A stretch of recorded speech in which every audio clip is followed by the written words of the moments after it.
I'm Harold Collins, your sole commissioner, and I call this meeting to order. Can I ask Mr. Dyer to come up with the invocation, please?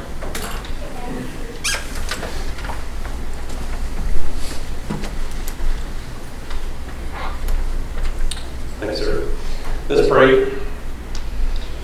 Dear Lord, Heavenly Father, we come to you again today in humble prayer. Lord, we want to thank you. Thank you for all the things you give us. Thank you for your blessing. Thank you for this day. Thank you for the wonderful county that we live in. Thank you for all the people who work very hard to keep that county the way it is. Lord, we ask that you be with us tonight. And give us wisdom. Give us the ability to listen. Give us the ability to work together and make this county as best as it can be. Lord, always, please forgive us for all the times we failed you. In Jesus Christ's holy name I pray. Amen. Amen. Thank you, sir. Ask Mr. Murray to please read. We're going to stand. Veterans render hand salute. I pledge allegiance to the flag of the United States of America and to the republic for which it stands, one nation, under God, indivisible, with liberty and justice for all. Thank you. I hereby approve the minutes from the April 16, 2026 county meeting as presented. You have all been provided a copy of those minutes. First on the list, proclamation. The proclamation was authored by the Old Unicoi Trail Chapter, National Society Daughters of the American Revolution, and signed on April 29, 2026. On July 4th, 2026, our nation will commemorate the 250th anniversary of the signing of the Declaration of Independence. This historic milestone is an opportunity to reflect on our nation's past, honor the contributions of all Americans, and look ahead to future generations who will carry forward the ideals of democracy and individual liberty that make the United States of America a unique nation in the world community.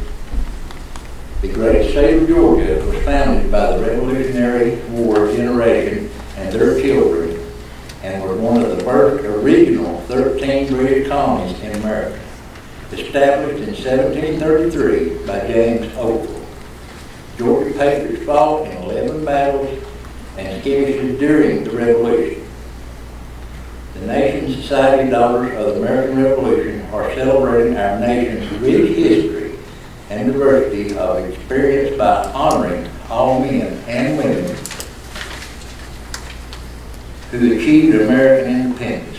These patriots, believing in the noble cause of liberty, fought and sacrificed their lives in fortune to establish a new nation. I, Harold Collins, by the virtue of the authority vested in me as sole commissioner of Union County, Georgia, ask the citizens of Union County to affirm their commitment to the independence achieved by our nation's people 250 years ago by familiarizing themselves again with the words of the Declaration of Independence and actively participating in this commemoration. Number 2 is proclamation. The American Legion and the American Legion Auxiliary Ira Weaver, Post Unit 121, requested a proclamation for National Poppy Day in Union County. This proclamation expresses support for the designation of May 22nd, 2026 as National Poppy Day in the city of Blairville and Union County to recognize the importance of honoring those who have worn our nation's uniform. Poppies are worn and displayed as a symbolic tribute to our fallen, the future of living veterans and service members. At the end of World War I, the American Legion family adopted the poppy as a symbol of freedom and the blood sacrificed by troops in wartime. The symbolic use of the poppy comes from the poem in Flanders Field, which movingly begins, "In Flanders Field, the poppies blow, between the crosses, row on row," referring to the poppies that sprang up in the charmed up earth of newly dug soldiers' graves over parts of Belgium and France. The American Legion family has long utilized the red poppy as its official flower, symbolizing the blood shed by those who have served in our U.S. military. Now therefore be it resolved that the city of Blairville and Union County supports the designation of May 22nd, 2026 as National Poppy Day, and encourage all citizens, residents, and visitors to join in observing the Day of Honor. Every service member who has died in the name of liberty, freedom, and democracy, while showing their support for living veterans, service members, and their families.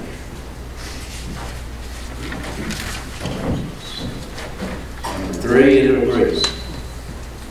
I hereby accept this agreement between AirMed LLC and Union County, Georgia for emergency air medical transportation services for the county's citizens and their household members from June 1st, 2026 to May 31st, 2027. The amount of this agreement is not to exceed $61,580, and the county will only be responsible for half of that amount, with Union General Hospital covering the other half. Marcus Lindsay with the AirMed LLC is here to tell you all more about this agreement and how this service benefits the Union County citizens. Sir, could you come, please?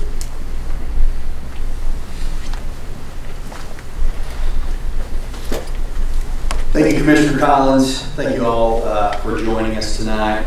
Again, my name is Marcus Lindsay, and I'm with Air Methods. And we are a helicopter air medical transport service. And I'm thankful to have such a great relationship here with Union County, our first responder partners. I see several of them represented here from law enforcement, fire, and 911. We have a helicopter based right here in Union County at Union General Hospital. And we have a wonderful relationship with them as well. So I'd like to share with you a little bit about the agreement that Commissioner Collins just spoke about. We call it our community partnership, and we're just about to wrap up our 10th term and begin our 11th with Union County.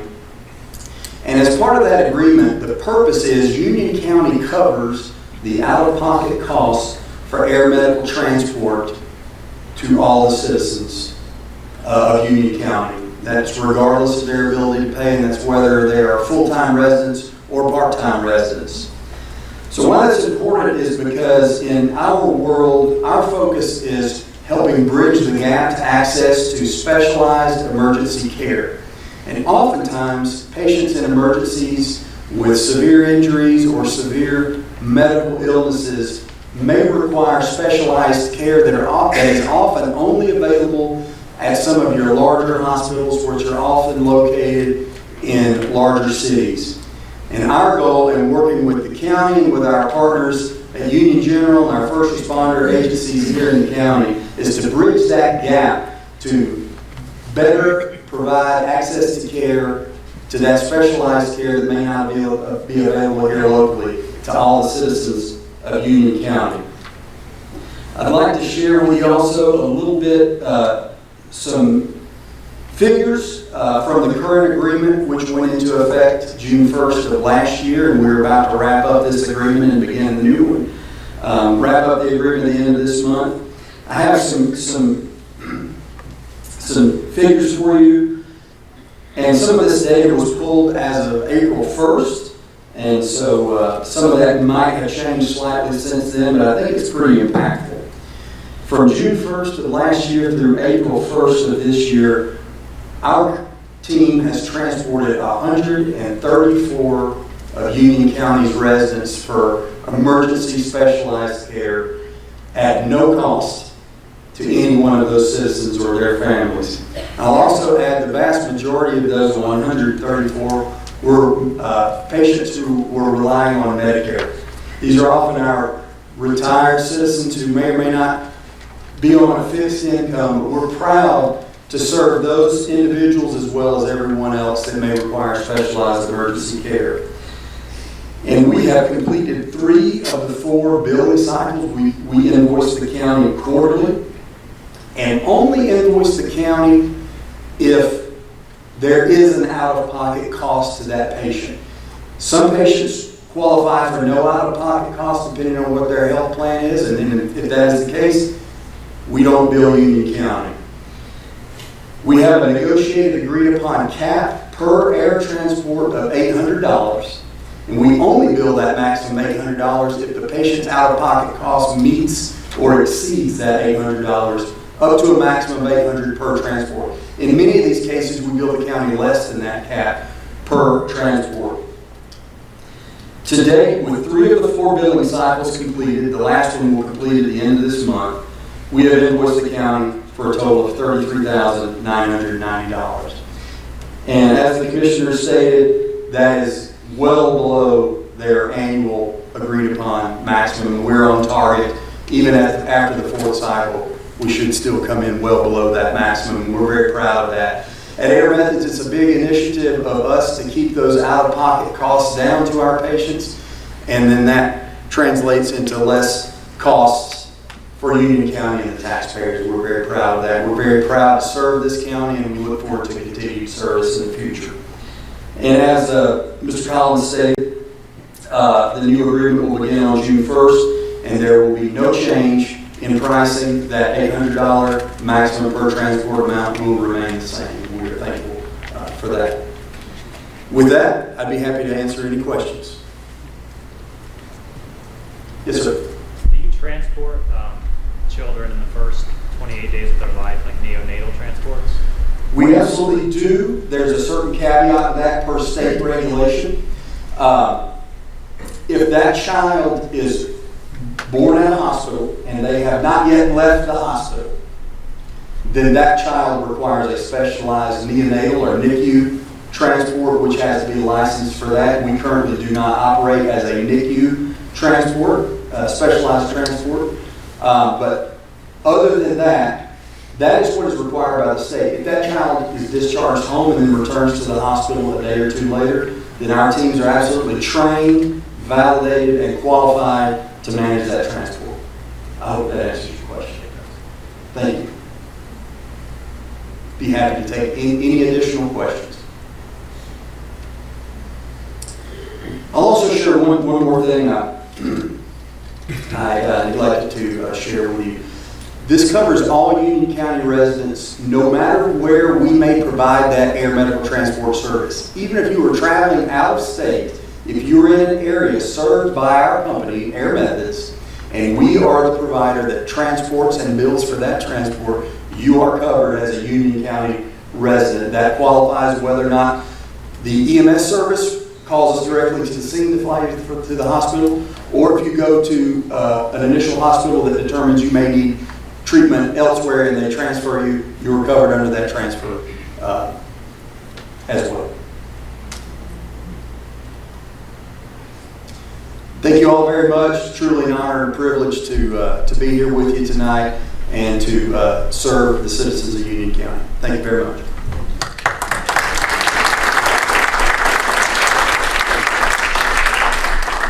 Thank you, sir.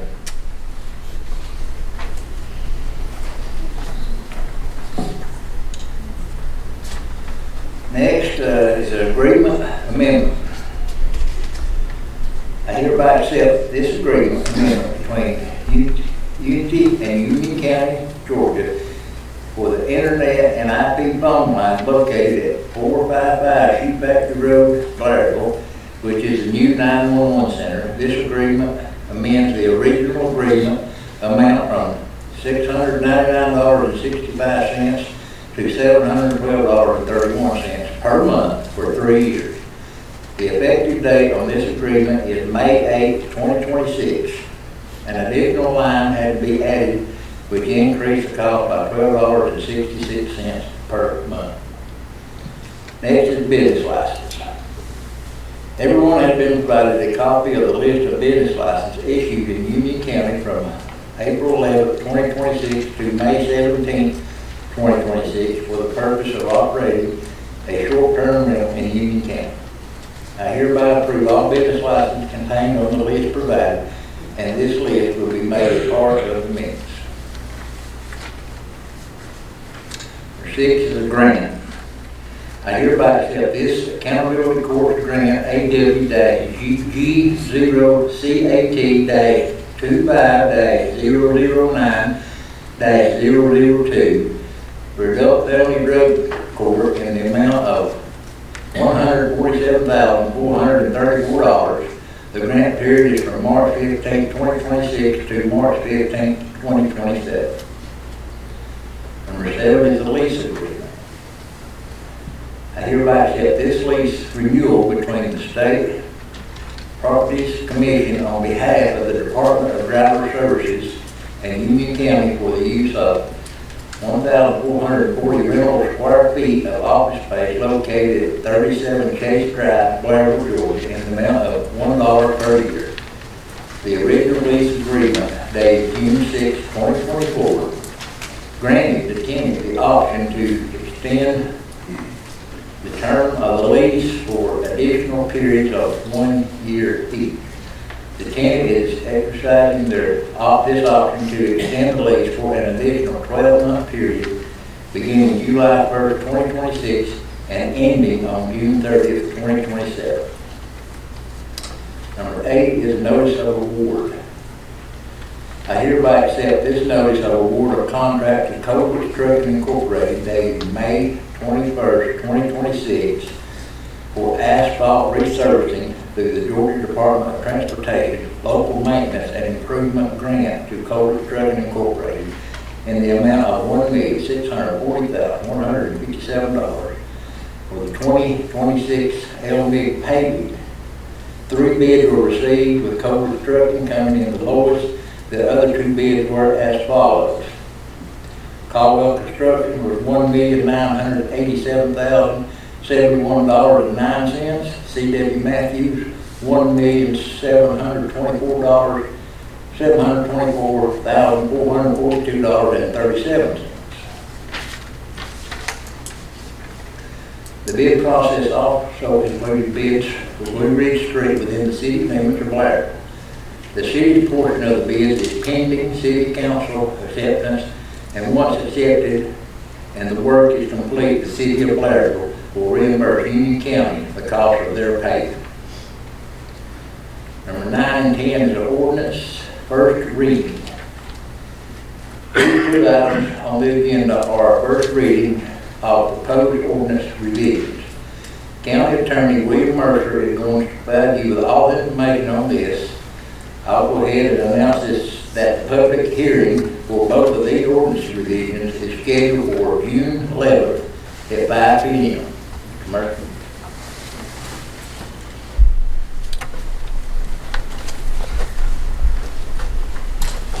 Good evening, everybody. All right, so y'all should get a copy with your packet of proposed changes. Proposed changes are in red, all right? This is the first reading. That doesn't mean I'm going to read every single word here. The process for this is we introduce it as a first reading in a meeting. We give you our proposed changes. If you're interested in it, please look over it. Please look over it. Please make suggestions.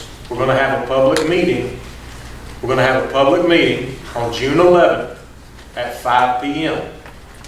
Prior to that public meeting, you can email your suggestions, additions or subtractions or whatever you want about it to the Commissioner's office, or call up the Commissioner's office and talk to somebody.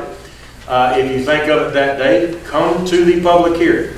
The public hearing is the place not only to ask questions, but to make statements, to determine what the final version of this will be. This is just a first draft. We initially did put out the telecommunications one a while back. Things got busy in the office, and so we're redoing it just to make sure the timelines are fresh. But the telecommunications is the same one as it was, I believe, in January, February, when we did the initial first reading. It just kind of fell by the wayside, so we're starting it over. As far as the data mining, the server farms, we've had that in place for a while, but citizens want it tighter. We've made these changes to try to make it as tight as possible. But if anyone has any suggestions, again, call the commissioner's office, email your suggestions to the commissioner's office, or come to the public hearing, which will be, anybody listening? June 11th, 5 p.m. That's right. Come on down. Everybody get a chance to. It'll be in the courthouse. Now, whether it's in this room, I don't know, but it'll be here at the courthouse, and we'll take all suggestions then. What we do after a public hearing is we'll take all the suggestions, and the commissioner will ultimately decide what the changes will be, if any, and then we will have a second reading. After that second reading, that will basically be the final reading, and that's what we'll send the Muni Code to publish. Any? Yes, sir. Is this in addition to the original ordinance on crypto mining? Correct. These are just changes to the original ordinance. It's not a brand new ordinance. We've had one in place for a couple years now. So, any questions? The only thing I was going to say, I know many, because of what they've learned about them, have made it where they're looking to prohibit it. But I noticed you changed it to regulate the development. So we're not putting something together to prohibit it. We are going to regulate it if somebody comes forward and wants to put a server farm or cryptocurrency in this area. Is that correct? I don't know if I put it in that term. So when we originally had a crypto mining ordinance, in different states, there were several counties that got taken to court over just an outright ban. So we made a very, very strict ordinance that it kind of makes it where people wouldn't want to build a server farm here. And now we've gone through and tried to make that even stricter. So I guess if someone wants to buy up 400 continuous acres and have a building that is no less than half a mile from the nearest residential property line in Union County, plus make sure all their decibel units 100 feet from said property line is followed, and everything else that's in this ordinance from the old and the new suggestions, I guess they could, but that would be a very, very expensive endeavor that they would have to try to do.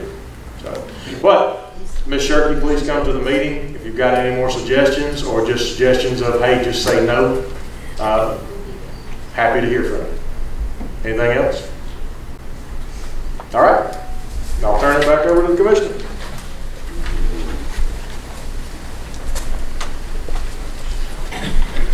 Thank you, sir. Number 11 is a resolution. I hereby adopt resolution R-2026-27 to close the business value public funds account at United Community Bank and transfer the funds in the amount of $37.12 to the pool cash account of Union County. This time I'll turn it over to our county manager, Mr. Hughes, for a county update.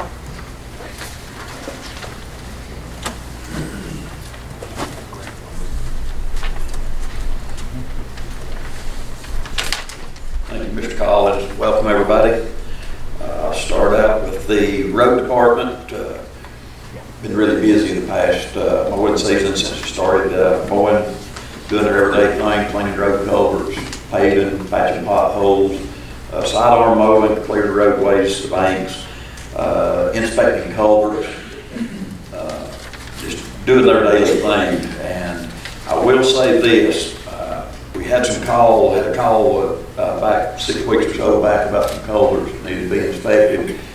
Sent a crew over and took a look, and they discovered a culvert that was stopped up, plugged up. Someone had took pool noodles and cut and packed them into the culvert and took spray foam and sprayed around and sealed the end of the culvert off. The reason I said that is, the taxpayers' money pays to clean these ditches, keep up the culverts.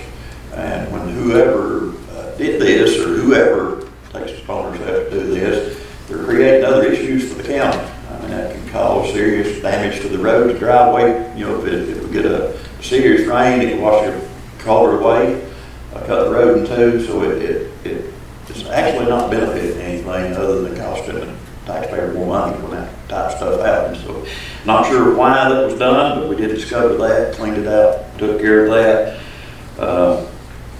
Also, this past week, we had Kansas Creek Bridge over in Suches. We replaced the bridge, had a ribbon cutting over there at the Chamber of Commerce, newspaper, the homeowner, property owner that allowed us to use his property to put a temporary bridge in while this Kansas Creek Bridge was being constructed. Great guy to work with. Real fortunate to be able to work with him in the process. It went really well, and we had the road is now reopened up to public, and that was a great SPLOST project that SPLOST money took care of the bridge. Also, we've got transportation office. We've got it underway up here in front of the road department. We've got footers in, slab done, footers in on it. Waiting on concrete guys to come in and pour the slab, so that's up and coming pretty soon. Next Friday and Saturday, Trash to Treasures on Friday, Farmers Market Saturday will be the opening weekend for those over there for the spring and summer. A lot of folks looking forward to Farmers Market getting up and going and getting fresh vegetables. On June 1st, looking forward to Meeks Park Pool will be opening up on June 1st. Also, the Recreation Department, softball and baseball teams are come to a close as far as regular season. The All-Star are working now, playing in different tournaments, getting ready, loaded up for the district tournament in a few weeks. The teams performed in Fannin County this past weekend and week in tournaments down there and done rather well. Pleased with all the teams, how they performed down there. We wish them well in the upcoming tournaments. They're fixing to go into the MAC tournaments, and then after it, they'll go into the district tournaments. And hopefully, we'll have teams that do well in those and to actually get to go and participate in state. So everybody wish them well. Also, during the summer, keep an eye out. The rec department's offering a lot of summer camps, different sports, a lot of camps coming up for them. Keep that online. You'll be seeing a lot of those coming in the near future. Also, on June the 1st, down at the Elon soccer fields, we are going to close that to public for field maintenance. We got some stuff that we're going to take care of down there. Fields are needing some attention, so we will go ahead and tell you, we will put a chain across the road, put signs up. We're going to close it to public. We're going to back beyond it. We're going to re-sow some grass, work on potholes, make the fields a lot more level. And by doing that, we don't need nobody on them during the weekends or during the week tearing them up. So we want to get those fields manicured and some get work done on that before fall season comes around for soccer. Also, down at Elon and at the Caldwell field, we'd mentioned before that we were installing the lightning detectors and sirens, and those are installed now in both facilities. We did that for a simple fact that Meeks Park had one for a while at the top, but down bottom, as we talked before, if kids are out playing and it's loud, you couldn't hear the siren from up top. We had any lightning detected. So for safety for the public, even adults walking the trails, you'll hear these horns, and if you hear those things, they detect lightning within a 10-mile radius. So if you hear the siren, heed warning and head to cover, because there's lightning in the area. You can do that for safety for citizens of Union County. We don't want anybody to be injured or hurt. So also, we have the Adult League softball registration underway. If you see anybody or enter a team or anybody wants to play, you can do that through Rec Desk registers through there. They've got all the information up there on the Adult League softball. Also, this past week, we did a plaque presentation to Hampton Well Drilling and Appalachian Water for their wonderful donation to the county in installing a well and pump system at Meeks Park to make the grist mill operate and function in the manner that it needs to have, and it don't cost the county time after time maintenance issues that they have. And those two companies, near and dear to our hearts, they donated every penny of it to the county. It didn't cost the county a dime to install that well and pump. And I actually look in the back and I see part of the family here you're out and about and see either one of these companies, tell them what it means to you as far as what they've donated to the county. We really appreciate what they've done, and it wasn't what the county was looking for, but from the goodness of their hearts, that's what they did, and we appreciate it. Also, the roundabout over here is coming along really well. It'll be finished up sometime in June. And the last thing that I've got on this coming Wednesday, May 27th at 5 o'clock at Byron Herbert Reese, they're holding a fishing rodeo for the kids, trout fishing rodeo. If you want to take the kids up to that, you can go on the rec desk and register for it. Take the kids up, and they have a blast up there with and have hot dogs and give away gifts and stuff. The kids really enjoy doing that. So if you're interested in that, that's this coming Wednesday, the 27th. Thank you.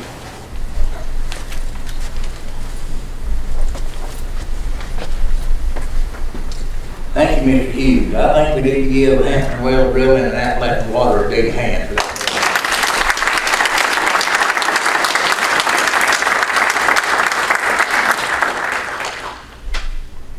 At this time, I'll adjourn the meeting and open it up for questions.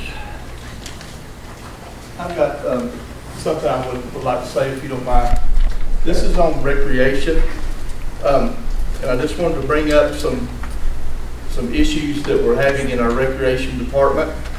But I want to be very clear before I say this. I'm not blaming the current administration for these issues. It's just simply an impact of growth that we've had in our county and our local recreation departments. And it's not about, what I'm bringing up, simply not about spending tax dollars frivolously or wasting them either. It's about making responsible investments in the youth of our county. So that's what I want to mention. I'm not asking wasting taxpayers' money. But youth sports in this county is not fully funded by taxpayer dollars. They are not. As parents of children that play sports in this county, we pay to play.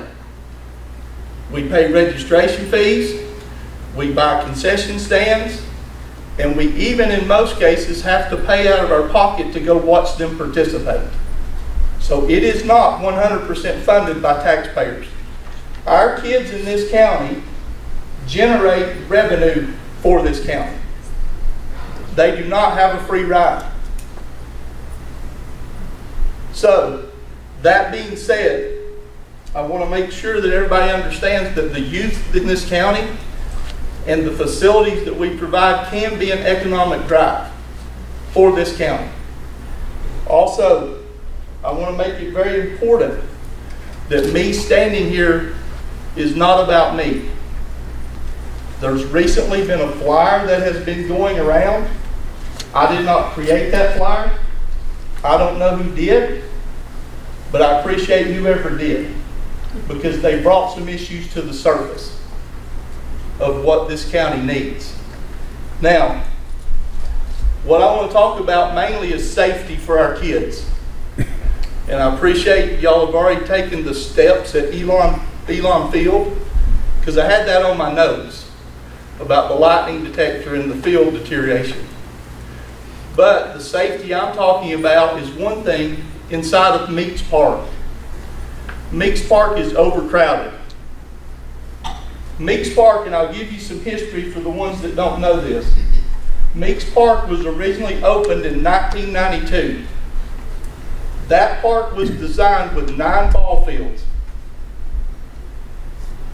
Since 1992, the county has not expanded 1 ball field for these kids in 34 years. We have lost 2 fields in 34 years. The original design of Meeks Park was there was a T-ball and an 8U field past Caldwell Field on the left. There was a multi-purpose baseball, softball field now where the Sorghum Festival is housed. I'm not saying either one of those is going away. I'm not blaming that. But what I am saying is we've lost facilities. That being said, here's the safety issue inside of Meeks Park. There is close to 400 kids that participate in baseball, softball, T-ball, and little ballers in Meeks Park. Soccer parents, I don't know your numbers. I wish I'd have got them. I don't know those numbers.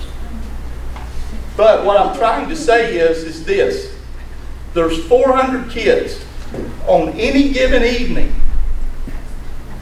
In the bottom part of that park, you have 200 young athletes traveling in that park. Where did I get my numbers? If you have 4 fields, 10 on each team, 2 games a night, that's 40 per field. Approximately 160. You do the research, each young athlete brings in 2 cars. Do you know how many parking spaces is in the lower part of Meeks Park? 163. For 200 athletes. Each one of them bring in 2 cars apiece, on average. They're parking along the side of the roads. They're parking everywhere. We're going to have a child run over. In the middle field up by the Bryant Ridge, there's 63 parking places. So we have a total of approximately 200 parking spaces for 200 kids. But the average is 1.5 to 2 cars per athlete. And you may be against what I'm saying, but have you ever been down there? Have you ever been down there? Hopefully so. But the safety of the youth in this county needs to, be recognized, and a conversation needs to be had. I'm not asking for a multi-million-dollar complex. I'm just simply saying let's have a conversation, how we can improve it. Also, another problem in youth recreation, outside of baseball and softball, is our football program. Our football program. We had approximately 140 football players, 130 cheerleaders, and then we had flag. They have nowhere to practice. They are being stuck in every place they can be stuck at. They have nowhere to practice. Then, when it's daylight savings time, they have to cut their practices short because they can't see. Same way with Elon. No lights. We're putting kids everywhere in this park, in this county. And we have to solve that. Back in 1992, and I was here, I was actually at the very first opening ceremony in Meeks Park in 1992. And back then they had the vision, the leadership of this county had the vision to provide for the youth of this county. And they did that. That was 34 years ago. In 34 years, when it comes to those facilities, we haven't expanded it. We've lost it. Because we've lost fields. And I want to just have a conversation, not tonight, this is a long-term solution here. But I would like for the county to start having conversations of how are we going to improve this. This is not a fully tax burden on the citizens. We pay to play. And for me, myself, along with others in here, I've not taken a dime from this county. And I've been involved in recreation for 32 years. I've either coached your kid, coached against your kid, or called your kid out. And that's the truth. So I can speak to this. I was at the very first pitch thrown out at Meeks Park. You know who threw the very first pitch out at Meeks Park? Mr. Handy, Glenn Handy. I grew up here. I remember when we had 2 fields. One field behind the Huddle House in the old red barn. Hey, we're proud of Meeks Park. But unfortunately, we've outgrown Meeks Park. And we need to expand. Where are we going to expand? I don't know. And so I don't know where that is. One proposed site in my mind, I'm not saying that's where it needs to go, is I know the county has property behind North Georgia Tech that is adjacent to the park. Look at that. But one thing that will not work that I want to squish is spreading ball fields all over the county. That's not going to work. Because we have working families with multiple kids playing, and that just be a stress on the community.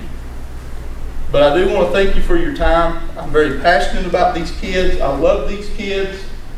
Has nothing to do with my wife being the director. You can throw that card away. Because I've been involved for 32 years. She's had a job with the county 3. I was doing this way before she got hired here. I love these kids.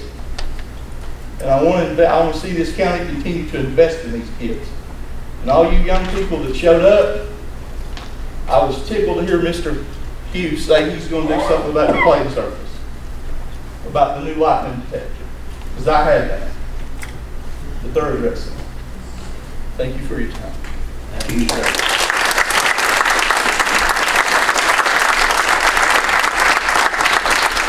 I'd just like to add a little to that before the next question. When you said there's all the fields being paid full, you didn't say that there's probably 100 walkers out there too. That's right.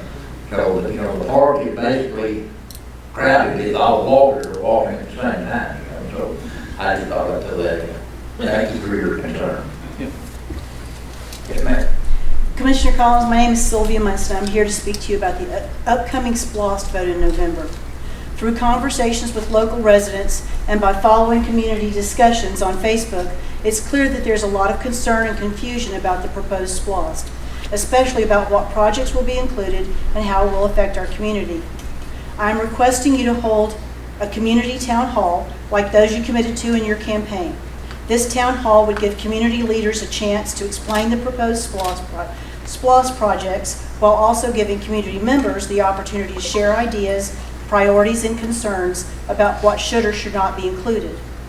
I would suggest a facilitated discussion with topics organized by area so that residents can talk together about priorities such as roads, county buildings and infrastructure, senior services, the library, arts and recreation, and any other topics the county would like to discuss. There's currently a planning and development survey in progress for the next 5-year plan for the county. I would recommend the SPLOST Town Hall after at least the first of those public meetings on June 4th. That way the county will have heard about the development ideas and desires of the community and can shape the SPLOST Town Hall, the discussions and the agenda.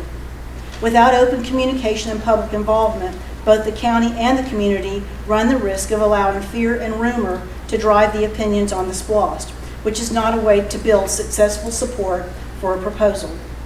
I hope that the SPLOST discussions can bring our community together and unite us in our goals rather than dividing our community among special interest groups. Thank you. Thank you. I do plan on having town hall meetings, but they will be in August after everybody gets back to vacation. So all the parents and everybody will have to go start back, and we'll have a town hall meeting on the floor. Thank you. I'm going to go off my prepared remarks initially. We need a podium here for people to speak from, okay? I use paper and so forth. I've talked to Jennifer. Hopefully we will get one before the next meeting. I'd like to second what Sylvia said, but point out this week ago Tuesday, there was a court case here. The main thrust of that suit against the county was the wording of the referendum of the SPLOST. At that hearing, Mr. Mercer, as the county attorney representing you, Harold, argued that all that is necessary on the SPLOST referendum is to provide the total amount of money expected and a list of areas in which that money might be spent. Now, he may be absolutely correct legally, that may be sufficient to the law, but it is not sufficient, in my estimation, to the people of Union County to know how their money is going to be spent, how it is planned to be spent, okay? And I think that's exactly what Sylvia was pointing out. We need to know more about what is going to happen with that SPOTS money. Is it going to go for what the gentleman over here was asking for, and how much are we going to allocate to it, okay? We don't have to limit the information you are going to give us. And that is what was being argued by the county, that you don't have to tell us. Okay, That's not what was argued. No, sir. What was argued is ballot language. Ballot language was Yes. argued, Yeah, where ballots are small. yeah, And all that was argued was literally printed off law and read the law into the record. It's not really an argument when you read the law into the record. yeah. You heard me, I said that's entirely legal what you. Well, you just said that the county But- argued to limit information to the public. Oh, yeah. That's not true. Yeah, you're right. All we argued was You what has argued to that go what on a was ballot. legal to be on the ballot, and I absolutely concur with that. Okay. I'm just saying that I don't believe that is fair to the citizens to only do that, and you are allowed to put more information on, as was showed other counties do put a lot more detailed information on. So it is legal to do more than the absolute minimum. Is that not correct? I said You can be more- as specific as you would like to be about a Yes. singular project, but considering that the county, however the county wants to do it, if the county has 9 different projects, to get specific about 9 different projects, that ballot is going, Secretary of State's going to come down and go, we don't have enough ink to print this. But that's why the county holds town hall meetings. Yeah. All right.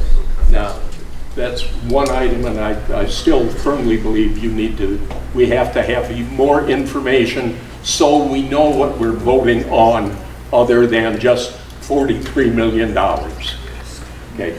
Secondly, Harold, I feel last meeting, what took place with the dog park situation there, I think you actually kind of should apologize to the people of Union County the way it was handled. You don't think the people need to apologize to me? I'm sorry? They didn't get a chance to talk. They didn't give me a chance to say, hey, let's keep this calm, because we got Yeah. people in here, okay? So let's worry about the dog park later, okay? Oh, it's, I mean, if I offended anybody at that meeting, I apologize. I admit that. But I want this 100 that stood up and yelled at me, I want them to come back and apologize to me. They didn't give me a chance to talk. It's recorded. I know when people raised their voices was when they heard that you have made up your mind and I don't need to listen. So, I listen. yeah, well, I'm not going to beat around the bush. I tell you plain like it is. Let's okay. move on, okay? We got kids here. Let's get on hat, you know. I think it should be talked about. All right, total third situation. Next month, June, normally is when the annual financial report is presented. I'm assuming that it will probably take place again. It's been fairly regular that Clay Pilgrim from the auditing firm comes and presents. And what he presents is about 100 pages of financial statements. I would like to challenge us, the county, to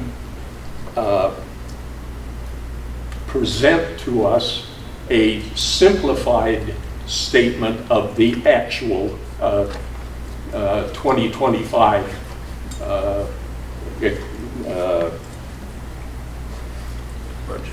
the financial statement, which compares with the budget that was presented the previous year. so we can look at it and say, hey, here's what was budgeted, here was what was spent, okay? We never get a feedback of what has actually happened unless we take this 100-page financial statement and try to pull it apart, and it is not a simple thing to do. Okay? Could be very easy, should be easy, because that's the information you have to give to the auditing firm for them to do their process. You could be able to, in the same way that you establish the budget for the Sheriff's Department, here's what the actuals for the Sheriff's Department was that year. Here's what the, one of the Recreation Department areas is. Here's what it actually expended. What was the budget for the golf course? Here's what it actually was. That's how we get transparency, okay? Not a 100-page report that takes a CPA to really understand, okay? So I'm challenging you to present an understandable, comparable report in June. It gives you 30 days to prepare for that. We'll do that on how many pages it'll be. It might be this table full, but we'll see what. It should be able to be the same one page Well, that's there for the, You've got the budget, so let's say for the golf course, on what you budget for and then what it spent, but if you know everything it spends, you won't have pages that's gonna go stacking up. So if that's what you're looking for. no, I'm not. You put out and publish in the paper a one-page budget, 25 or I don't know how many, 60 or 100 numbers. I want to see the same 60 or 100 numbers. So it should fit on the same one page. So if we budget $1 million for the golf course and it brings in $900,000, that's only 2 pages you need to see. You lost $100,000. I want to see That's what you're saying? exactly the same. Well, that's what you're saying. You don't see what it made and what it cost. Yeah. And what it cost around. Yeah. That ain't no problem. Yeah, when I do my books at home, okay, I know what I budget, and then I look at what the actual is, and I compare the two. Let's move on, okay? I mean, that ain't no problem getting them 2 pages, budget and what it brought in, what it meant. I believe she was. Hello, my name is Emily Burdine. I'm a parent. All 3 of my kids, can you stand up, please? I made them come out here and hang around, but the rest of the kids that are here for soccer, can you guys stand up? And if you could raise your hand, if you go to Elon Park and play, if you're an adult that goes out, coaches, parents, I just wanted you to see how many people were here for Elon. I appreciate Mr. Hughes for taking my phone call a couple weeks ago about the briars and the brush that my kids are getting cut up in every time they kick the soccer ball past the goal, even though the goal is to get it in the goal. But we're here because I know you said you're starting to work on the fields, but I kind of want to hear exactly what we're doing towards the fields. And then I was going to have Sabrina Jackson stand up and talk about some of the specifics that the soccer community is dealing with as well. So I'm going to let you go ahead and share. Okay. Can I use this table? Yeah. Okay. I'm Sabrina Jackson. Good evening, Commissioner and citizens. Thank you for the opportunity to speak tonight regarding our Parks and Recreational Department, and more specifically, the growing need for investment in our soccer facilities and grass fields. I'm also grateful to Susan and her team. They have been very supportive with our concerns, as well as Union County leadership. First, I want to recognize the importance of park and recreational in our community. These programs are not simply extracurricular activities. They are investments in our children and our families, public health, and the future of our county.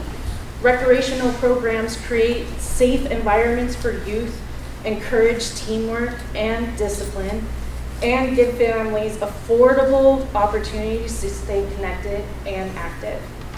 I believe there are practical ways the county can help parks and recreational strengthen and improve these facilities. Mr. Hughes, you did address our biggest concerns, which is the parking lot, the fields, the briars, but I also would like consideration for safety nets for flying balls, the broken bleachers out there, and obviously lights. I do want to suggest that the county should actively be pursuing grants and partnerships. This year, the U.S. will host the 2026 World Cup. This is a window of opportunity for state and local governments for grant purposes. There are state and national recreational grants available for youth sports development, park improvements, and outdoor recreational projects. Local businesses and community sponsors may also be willing to contribute if there is a transparent plan showing where funds will go and how improvements will benefit the public. The last time the area saw an opportunity of grants was the 1996 Olympics, where the Coe River built the upper section of the Whitewater Center.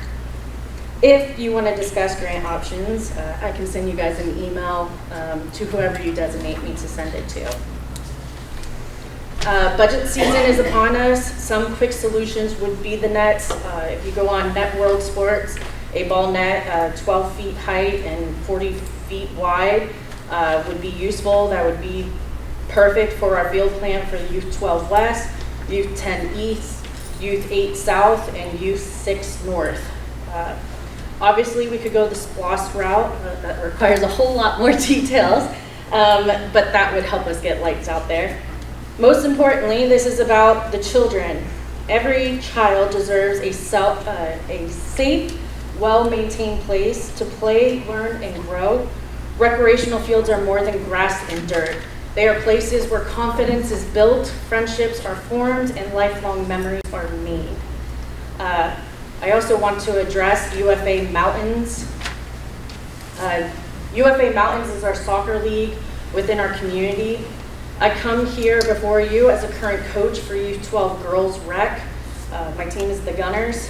I have coached in Union County Soccer since fall 21 with MUSA, and then I was in the transition period from county to UFA. As someone who works with city and county governments, I understand why our county would want UFA. Registration, scheduling, uniforms, refs, coach, support, and background checks. UFA sold mountain counties this illusion of rec soccer support, and initially rec soccer was booming. High competition with our fellow MAC teams was available: Pickens, Gilmer, Fannin, Dawson, Lumpkin, and White, all with a magnitude of great talent on those teams. So what happened? UFA ignored the importance of mountain athletics. Mountain athletics is strong, rooted in the county, with pride, values, and competition. MAC is widely successful in any other youth sport, and it's because they remain true to that. MAC values rec sports for what it is, its community. Rec sports are the building stones of the future of our school. You need rec for school athletics. These youth athletes need time and experience together in order to build a great school athletic program. Soccer is no different from any other sport that we have. UFA does not care about our school sports. UFA cares about financial gain. The only way UFA makes money is higher level soccer, 500, probably more per player. Why does that matter right now? Through the years of UFA, rec teams have been dissolving. There is a reason. In order for my team, Gunners, Youth 12 Girls, to remain a team, UFA is requiring us to go academy. If we do not, our team that has been together since fall 23, 6 seasons, 5 of those undefeated, will be broken up. No agency should ever force academy upon a recreational team. Our team is not the only one that would be affected. Families are affected. Let me explain. Siblings are spread out between various age groups and teams. My co-coach also coaches his son's team. And if he went to academy, his team would suffer, losing him as a coach. This isn't just about him, this is multiple teams. Union this past weekend went to Rec Roundup tournament with 3 teams. Youth 12 girls, Youth 12 boys, Youth 10 boys. It was a beautiful sight out there. If our teams were not playing at the same time, we were at each other's sidelines, cheering each other's siblings on, their friends on, our friends. The sidelines were very loud with any Union team out there. This opportunity would not happen in Academy. Parents should not have to split up their families to accommodate Academy scheduling. Forcing teams to Academy is taking opportunities from the county. The county is losing money every single time a rec player goes to Academy. UFA pays the county $5 per rec player. Union gets $0 from Academy. That is not just Union, that is also other counties in our jurisdiction. What is the point of UFA then? A relationship with any government is a relationship with any government and third party is meant to have mutual gain. The only gain is UFA destroying rec soccer by forcing Academy. I need a second to praise our Girl Academy team, the Wolfpack. They are incredible. They're incredible players. They're amazing girls, and they are very kind. But Academy is their choice. It is a choice to play Academy. It is not a requirement. UFA has failed recreational soccer. There is never a rep available at games or practices. Coaches take on an abundance responsibility to maintain positive soccer. While, in the background, coaches are reprimanded and threatened removal for having Union pride. As coaches, we should never feel that we are a nuisance or scared to email staff. As coaches, we have shielded our families and players from the negativity of UFA.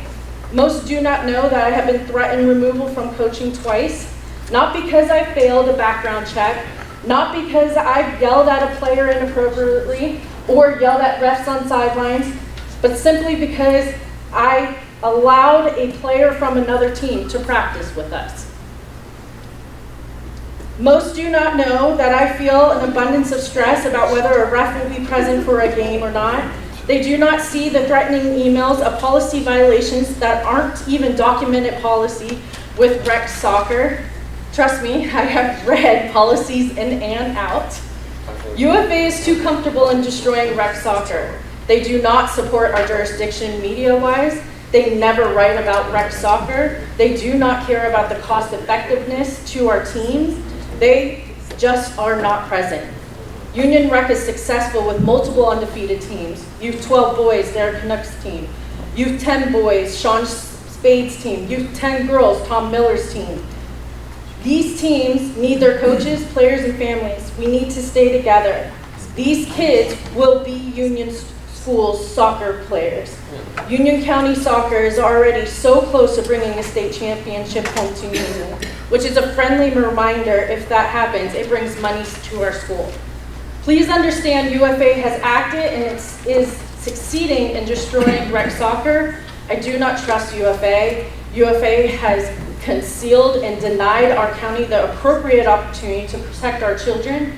UFA has taken advantage of our county's lack of knowledge of soccer and ignores the benefit of rec soccer to our communities.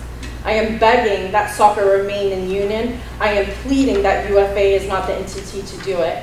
I am honored to represent Union. My team and my soccer community and family is Union Soccer. Thank you. I would also like to respond to Susan's.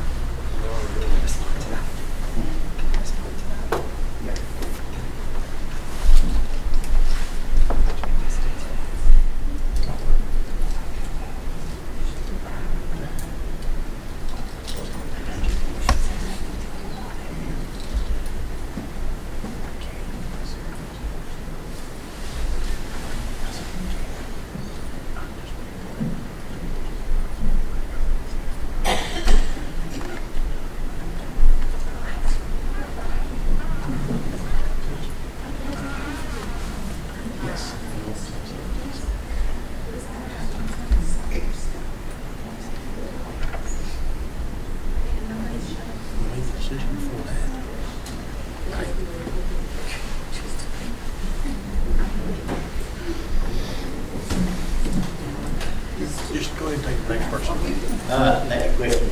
Got another question. Are you ready? Yeah, yes, ma'am. My name is Brenda Lee. I am a Union County citizen, and I'm going to make mine very short. I have a question first and then 4 short points.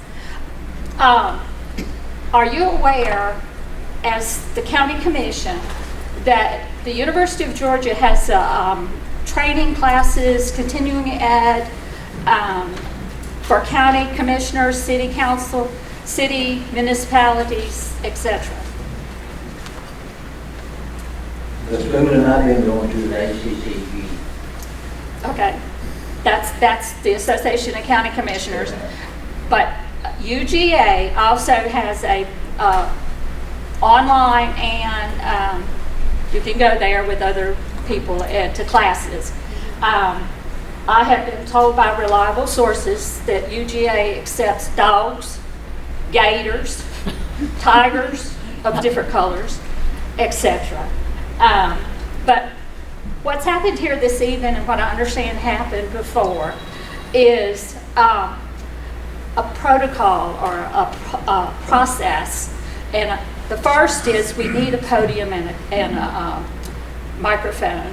Number 2, the person speaking should make a statement about who they are and where they're from. And the third of that is limit the time per subject.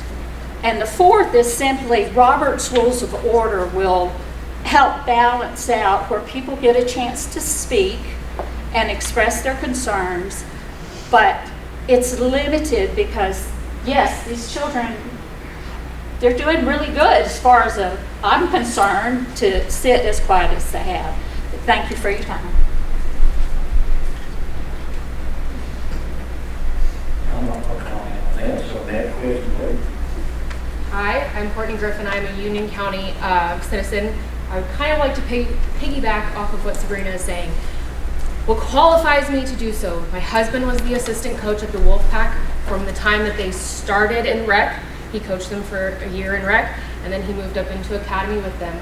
Both of my older children moved out of the county to play soccer because it was unavailable at the level at which they played.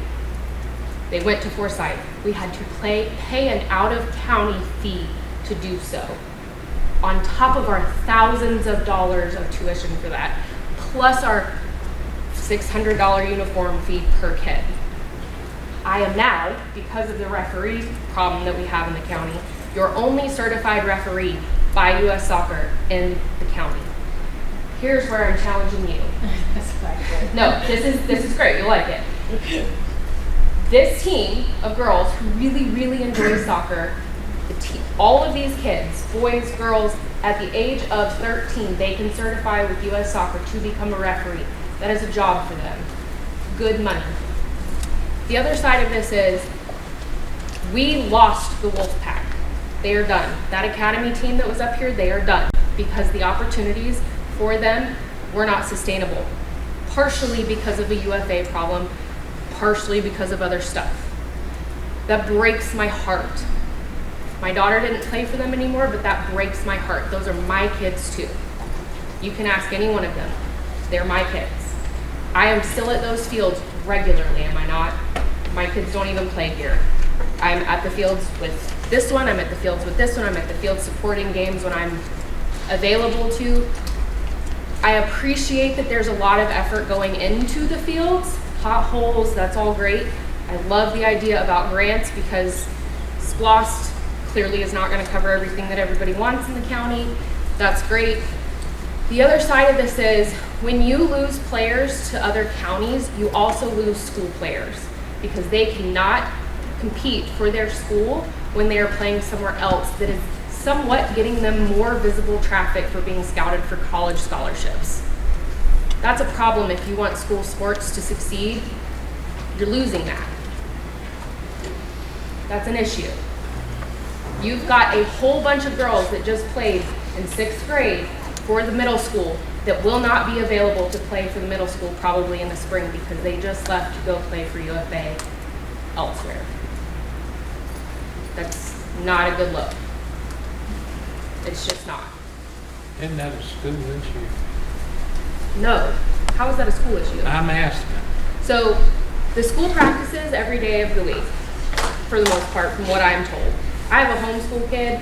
She's gonna have to be enrolled for a class based on homeschool laws to play for the middle school. She chose not to do that this past spring because as a sixth grader and playing in Forsyth, she couldn't do that. She could not do both.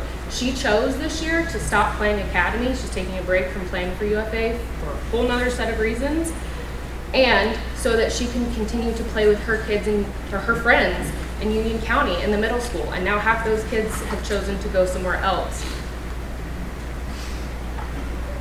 I guess maybe it should be a curriculum. You should talk to John Hill about it.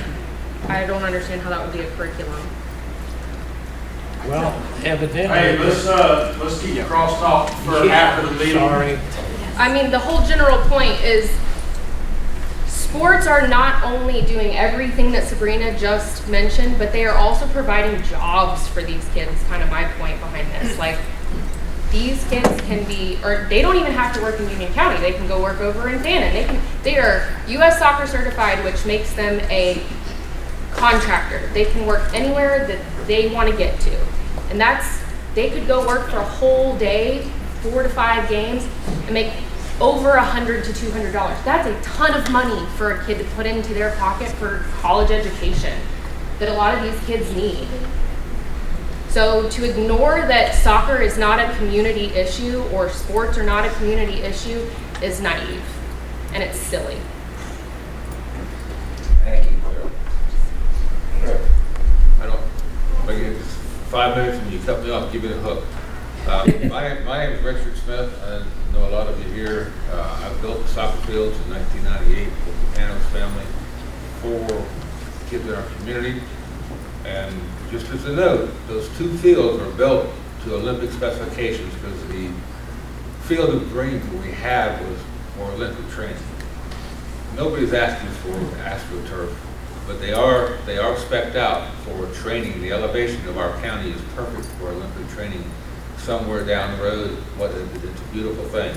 What the county has done to those fields has been fantastic. If I could go back with some old names in the county and how we built those fields, we moved 200 truckloads of dirt from one end to the other. That's why you have all those weeds back there by the creek. There's a sprinkler system in between the fields that needs to be either used or torn up. There's a pump house back there that the pump needs to go because it's probably dangerous.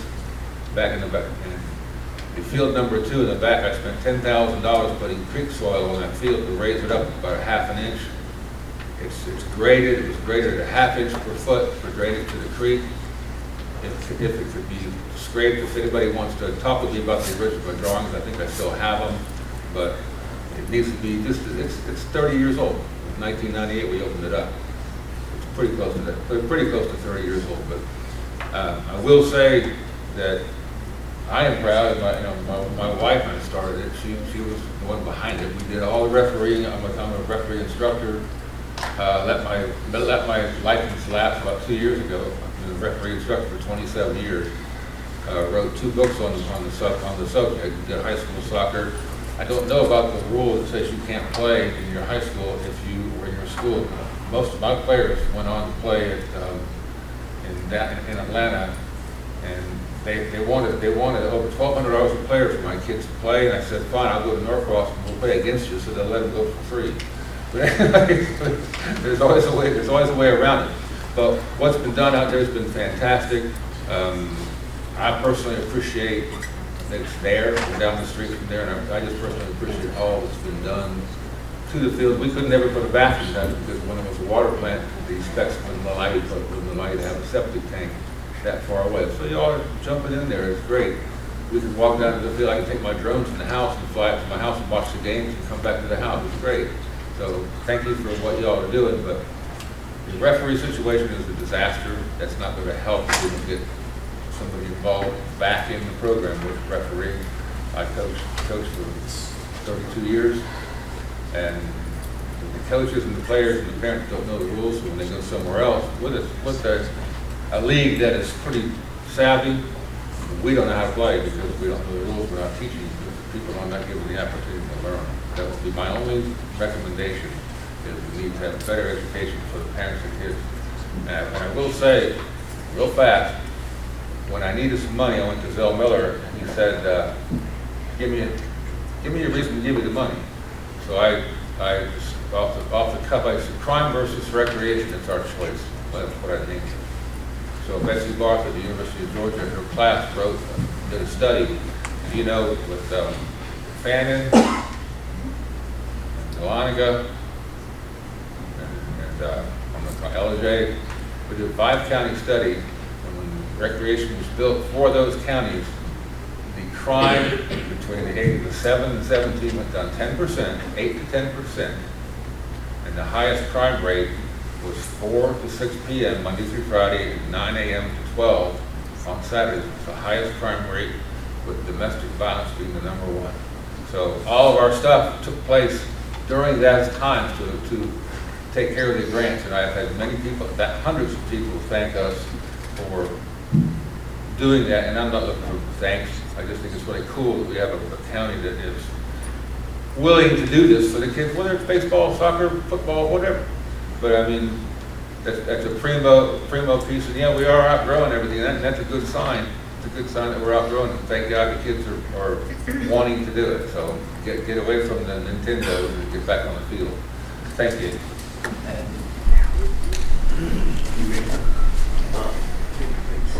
I'm Susan Stalker. UFA, we have no contractual agreement at all with UFA. Tomorrow, I will be meeting with another club, and we will have some more information for you guys. So please just bear with me, and I'll give you some more information when I have some more information as soon as I can. To the players and parents and coaches of UFA, I am sorry. I'm sorry for what you have been through. You have been through a lot. But we will get through this. We are Union County. I will have information to you as soon as I have it. You guys have my number, you have my email. Call the rec department, I'll be in the office. I will get that information to you probably tomorrow sometime after lunch.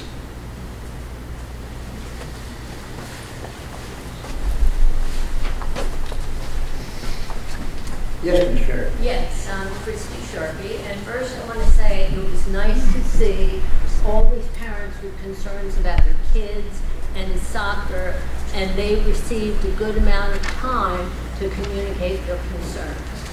Going back to last month's meeting, the people that came to the dog park had their concerns. And if you don't want people to be disrespectful, when you ask that group, oh, were you all here because of the dog park? And they said yes. You said, well, I've already made my decision, and you adjourned the meeting. That is not how you treat people in this community that have different concerns. You show everybody the respect they deserve. So you do owe an apology. I'm going to leave it at that. Second, when it comes to SPLOST, you can put it on the ballot, and I hope you have a very good town hall, but when you spend $40-something million and people start asking, what was it spent on, what was the SPLOST budget? And there was no budget. And I said, well, there has to be a budget. Well, no, we use that money where we need it. That money is for capital expenditures. I went back and forth with your financial department. Any large group, corporation, company, you better be depreciating your capital and know what you have and when the life of those items are coming up. You can't just expect people to say, oh yeah, I'll vote yes. At the town halls, you should have a specific budget of what you think it will cover, why it will cover it, and what the contingency amount might be if you have emergencies. But no budget for that kind of money is not anything people should feel confident to vote for. Thank you. Mr. Turkey, let me refer back to something right here, just a minute on the dog park. From what we're taking, what you're saying, this past meeting is the only time the dog park had been mentioned. That's not true. No, we have dealt with the dog park for the past 5 months, 6 months, every meeting about about the dog park issues. right or wrong. So, But the reason it became where a lot of people came is the story kept changing why it was moving. Okay, And let's- then it was about sewer pipe, which at the last meeting, the two of you put this proposal in front of me about that's why. And then it ended up in the paper, it stated, well, no, that's not true. So when you don't give people good information on why you want to move it, and actually you're talking about moving it to Meeks Park, take that money and help these soccer parents. I mean, it's just a matter of giving good information and then looking at what's really needed. okay, the good information is if you want to go back to the mayor of Blairsville and talk about this plan that we gave you, presented you the book that was supposedly not true, go talk to the mayor and see if that's back into concerns now. It's back into the works, talking about the water, the sewer line that's going, proposal going around through there. Now, that being said, the last meeting that, when they jumped Mr. Collins, when he mentioned the dog park, he didn't have the chance. That wasn't what. He did Ms. not Sharkey, have would the you chance. please, hold on, well, let's get He something real did quick. No interrupting people. Everyone gets a chance to talk. Let's not interrupt people. Everyone gets a chance to talk. When there's a response, let's all be nice. It doesn't matter if you disagree, but you need to be quiet and listen to everyone's response. That's how we run meetings. Okay, in the meeting, Mr. Collins never had the chance to finish what he had to say before the whole crowd bombarded. Okay, right or wrong. I mean, we have a video. We can go back and watch it as many times as we want. Okay, there's people here, and I will say this, and this came from other folks from this dog park meeting that I'm referring to. About 50 to 75% of those folks that were at this meeting, I was told that had never been seen at that dog park before. How many of them that were here at that meeting are truly from Union County, not from Hiawassee, from Murphy, Fannin County, wherever, out of towners? What you just said is hearsay. It's nothing that has been discussed at a meeting. You've never given specific reasons why you're moving the dog park and spending money. For the past 5 months, he has talked about the reasons that the dog park was being moved. And then in the paper the next week, it's like, well, that's not really true.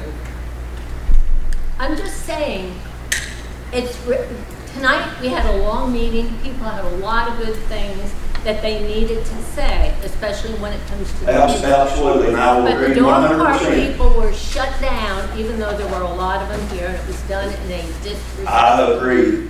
There was a lot of good information brought up in this meeting tonight. And I appreciate, and as these folks said about the kids, I love the kids in Union County. Okay? We have dogs at home. I don't have problems, issues with dogs. But for the past 5 months, we have discussed time in and time out in this room, this facility, on the reason the dog park would be moved. Put it in writing in the paper exactly why it's being moved and how much is it costing to move it. Just put that in the paper. Well, I can tell you one reason why it's being moved. We have children here, and I don't tend to hear the language. Okay? Next question, please. Put it in the paper this week. Put it in your policy. I'm Christy Sowers, citizen of Union County. First meeting after recently moving here, so glad to be here. Hi, you guys. So I wanted to say on the topic of the budget, I think it would be awesome to have both. It sounds like that very detailed version that you guys mentioned. I mean, that's awesome that is available for transparency. And then the summarized version sounds like it would really help people digest it. So I hope, and maybe this is what Vince was implying, but it seems like both would be very helpful to the citizens. So not one or the other. So just wanted to share that. On the topic of the soccer stuff, I'm hopeful. It sounds like both parties are really talking and there's going to be this follow-up.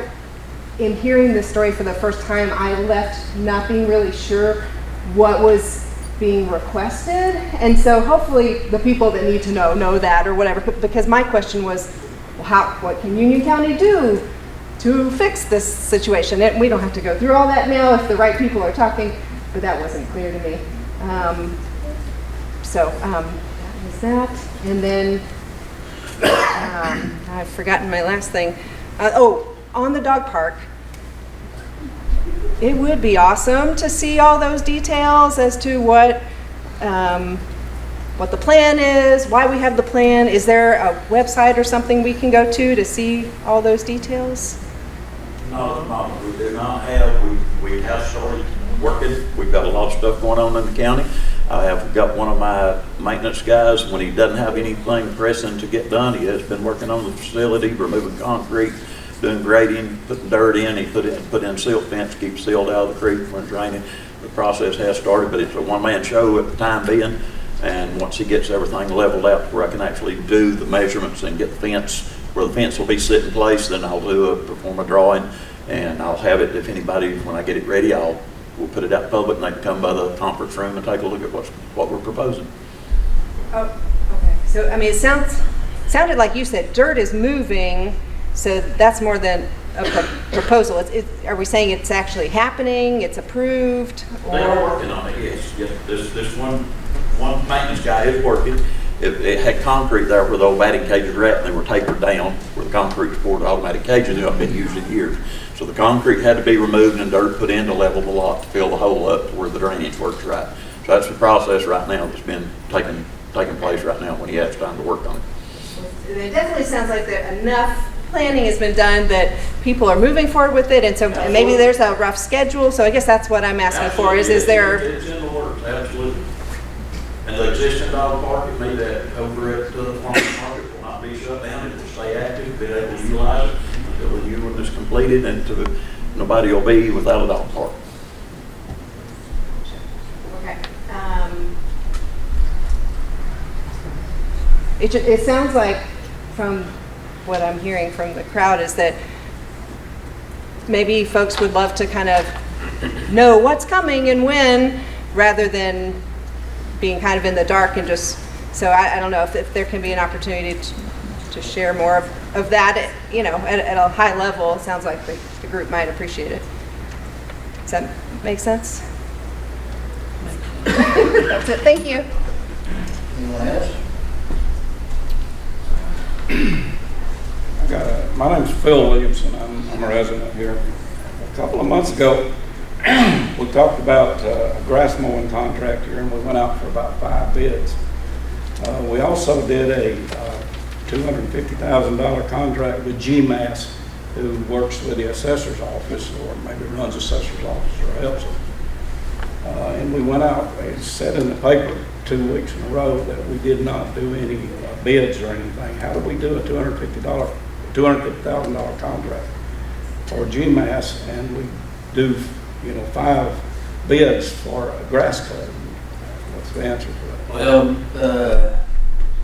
we do have one board member that's going to be looking into that, searching for other firms that does that next year. I'm sure there's plenty of other firms. And then you got to follow through. You got to check them out, make sure the specs is up. But GMAS has been doing it for maybe 5 years now. I can't remember. So they kind of know the territory and everything. So, but it will be looked into about getting another contract. That's putting that out for bid. That's pretty big money, And my next question is, why do we not go ahead and use Union County Assessor's Office, hire people or whatever it takes, rather than use GMAS? Why do we use these people from Atlanta to do our tax assessments and not local people? Well, when I took office, I looked into that, and the assessor's office told me that it would cost $500,000 to put the personnel in to do what GMAS does for $255. I think what GMAS is. And we think that is the way it is. It would cost that much more. Well, I mean, if you could get anybody to do it, personally.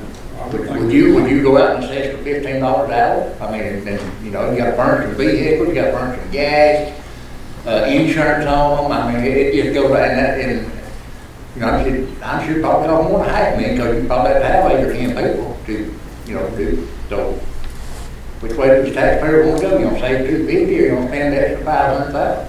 If it's cheaper, then that's definitely what it is. My next question is, you you said that you were gonna look into the golf course, the Byron Herbert Reese, and see how they were operating to see if they were paying for themselves. Do you have enough information? I don't have the final number yet. But they will be made public when we get the final numbers on 2025. Great, thank you. Anyone else? Well, nothing else. I thank y'all for coming. Have a good evening.